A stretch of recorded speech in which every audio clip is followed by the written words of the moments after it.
colegas del vino y curiosos de este líquido tan maravilloso. Bienvenidos a Hogar de Vinos, un proyecto creado por José Pradillo para conocer el vino un poco mejor. Y hoy queremos dedicar este episodio a destapar una verdad bastante incómoda. Vamos a hablar de la crisis estructural de nuestro sector vitivinícola y de eso que hemos llamado el relato perdido del vino español. ¿Alguna vez nos hemos preguntado por qué cada vez se bebe menos vino en España, a pesar de tener una de las mejores producciones del mundo? Hoy vamos a aprender a dejar de lado las excusas complacientes de siempre y a analizar, con datos reales, por qué estamos perdiendo la conexión con la sociedad. Y lo más importante, cómo podemos evitar el naufragio total. Pero antes de continuar, un pequeño favor. Suscribiros a nuestro canal de YouTube y compartir este contenido. Es un gesto simple que a ti no te cuesta nada, pero que a nosotros nos impulsa para seguir creando material interesante y poder llegar a más personas que, como tú, aman el mundo del vino. También podéis seguirnos en nuestras redes sociales y escuchar nuestros podcasts en tu plataforma favorita, buscando siempre como Hogar de Vinos o en Facebook como José Pradillo. Coge tu copa y ponte cómodo porque el aprendizaje empieza ahora mismo. Bien, entremos en materia con una gran pregunta. ¿Por qué cae realmente el consumo? Durante demasiado tiempo, la industria ha preferido mirar hacia otro lado o buscar a los sospechosos habituales, pero la verdad exige que miremos hacia adentro. Vamos a ser claros. A una gran parte de nuestro sector le encanta arrullarse con excusas. Que si bajan las ventas, enseguida decimos, es que los gustos han cambiado. O es por culpa de las campañas sanitarias. La gente ahora solo bebe cerveza, hace mucho calor. E incluso le echamos la culpa a la hostelería. Y bueno, sí, no vamos a negar que todo eso tiene su parte de verdad. Pero seamos sinceros, la dura realidad es que estas excusas son la coartada perfecta para no asumir un problema mucho mayor, una fractura sistémica. Tenemos una industria que ofrece poca claridad, una diferenciación casi nula y, francamente, una autocomplacencia pasmosa. El mercado de hoy no perdona a los que se quedan de brazos cruzados. Esto no es un simple bache cíclico, amigos. Ojo a esta cifra porque es el ancla de nuestra crisis. 9,36 millones. Ese es el volumen de hectolitros en el que se ha estancado el consumo nacional.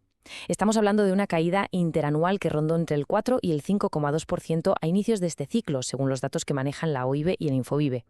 Y sí, es cierto que vivimos un pequeño espejismo, una especie de pausa de estabilidad durante el 2024, pero la inflación y unos costes de producción absolutamente asfixiantes nos han devuelto de golpe a esta cruda realidad. Pero cuidado, porque para hacer un diagnóstico serio tenemos que pinchar un globo muy concreto, el del llamado consumo aparente. Fijaos, España cerró el año con un récord de 94 millones de turistas, una barbaridad. Y claro, eso genera una falsa sensación de que todo va bien, pero el perfil de este visitante ha cambiado. Ahora tenemos mucho turismo de bajo presupuesto que ya no se sienta a pedir vino en un buen restaurante, sino que se va directo al supermercado buscando precios de derribo. Si a esos 9,36 millones le restamos este efecto turista, que calculamos entre 1,5 millones y 2 millones de hectolitros, descubrimos algo aterrador. El consumo real de la población local está por debajo de los 7,8 millones, un mínimo histórico absoluto. Tristemente, el vino ha perdido su trono en la mesa de todos los días. Y esto, nos guste o no, nos lleva a la raíz de todo. Como dicen por ahí, el consumidor de hoy no compra símbolos vacíos. Diferentes informes muy rigurosos, como los del CITA y Cajamar, ya nos lo vienen advirtiendo. Tenemos una crisis de conexión brutal. Buena parte del sector sigue dándose golpes en el pecho, hablando de calidad, de terruño, de tradición. Y a ver, perdonadme el sarcasmo, pero al comprador que está frente al lineal del supermercado, toda esa épica romántica le da exactamente igual si no le aporta utilidad, placer o confianza. En el mundo de la distribución actual, lo que manda es que el producto sea fácil de entender y que tenga visibilidad. Si una bodega no sabe explicar por qué su vino vale lo que cuesta, el cliente simplemente coge otra botella. Así de crudo. Agarraos porque ahora vienen los números que de verdad duelen. 30 céntimos. Sí, habéis oído bien. Ese es el precio predatorio, casi insultante, por kilo de uva, en el que se han estancado los ingresos para muchísimos viticultores. Este modelo, que solo busca volumen a toda costa, está desangrando al sector.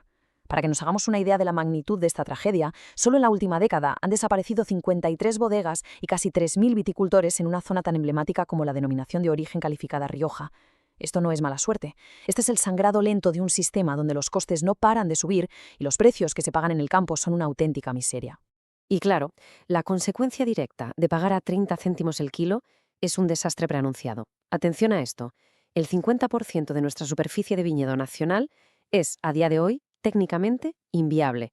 No salen las cuentas. Es imposible mantenerlo con los costos de producción actuales. Así de simple y así de dramático. Nuestro modelo económico, que se basaba en inundar el mercado con muchísimo volumen a precios de risa, ha colapsado por completo.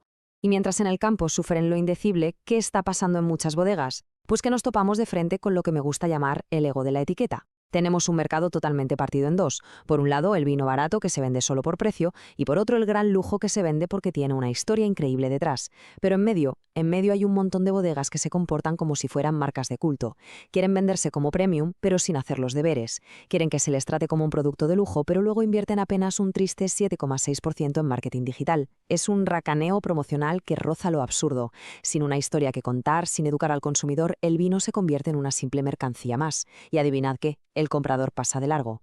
Por si esto fuera poco, llegamos al eslabón más débil de la cadena, la hostelería, el famoso canal Horeca. ¿Cuántas veces nos ha pasado estar en un restaurante, pedir un vino y que nos lo sirvan caliente, en una copa que parece de agua, y casi perdonándonos la vida? Cuando la sala de un restaurante se convierte en una extensión del almacén, gestionada por personal sin formación, estamos levantando un muro de hormigón gigante para el consumidor ocasional. Si la persona que te atiende no sabe orientarte, ni contarte nada sobre el producto, el vino pierde toda su magia. Y ahí perdemos la gran oportunidad de convertir una simple botella en una experiencia que invite a repetir. Además, hay un cambio cultural que está pasando por delante de nuestras narices y seguimos ignorando.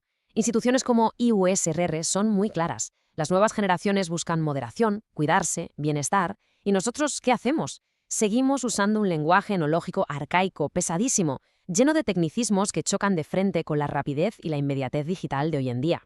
Y atención al paradigma cero, los vinos desalcoholizados. Una gran parte del sector los mira por encima del hombro como si fueran una aberración. Pero la realidad pura y dura es que la desalcoholización de alta gama es una herramienta de supervivencia absoluta para reconectar con toda esa gente que ya no quiere las largas sobremesas cargadas de alcohol de hace 20 años. Y bueno, si con nuestros propios errores no tuviéramos suficiente, hablemos un momento de la desidia de las instituciones, que esto tiene tela, es para indignarse. En el año 2022 se perdieron 15 millones de euros de los fondos europeos de la PAC. ¿Y sabéis qué pasó en 2023? Que se dejaron sin ejecutar 30 millones de euros. ¡30 millones! ¿Y todo esto por qué? Pues por una rigidez burocrática absurda y una montaña de trámites que asfixia sobre todo al pequeño productor. Las instituciones están ahí para facilitar el trabajo y empujar al sector, no para hundirlo bajo toneladas de papeleo inútil.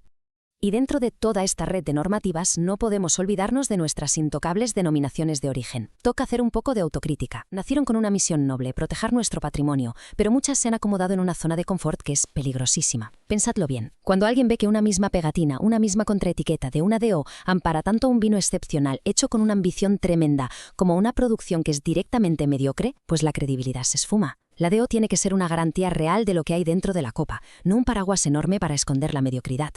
Todo este despropósito tiene su reflejo en la exportación, donde vivimos una paradoja casi cómica. Resulta que somos líderes mundiales en volumen, pero somos terceros en valor, a años luz de lo que ganan Francia o Italia.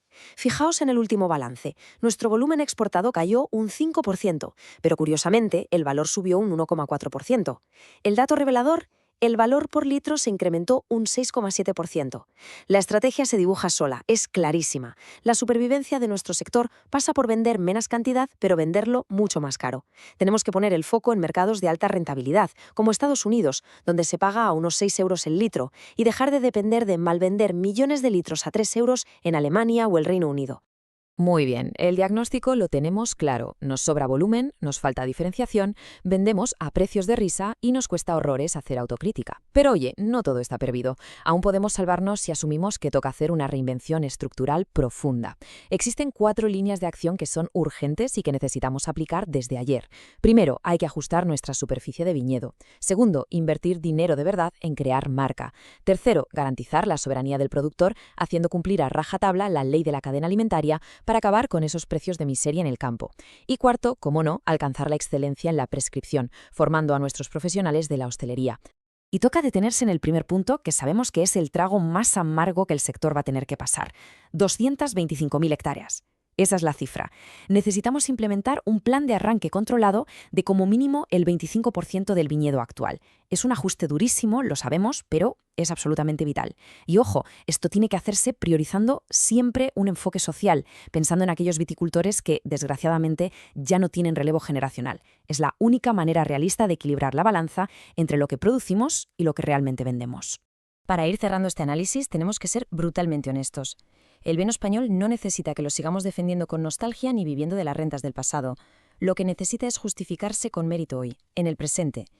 Tenemos que dejar ya de echarle la culpa al público por no entender lo que nosotros mismos somos incapaces de explicar con rigor y con inversión real en comunicación. Nos sobra muchísima solemnidad de salón, de darnos palmaditas en la espalda, y nos hace falta muchísima más profesionalidad manchándonos las botas en la viña, trabajando en la bodega y, por supuesto, en la sala del restaurante.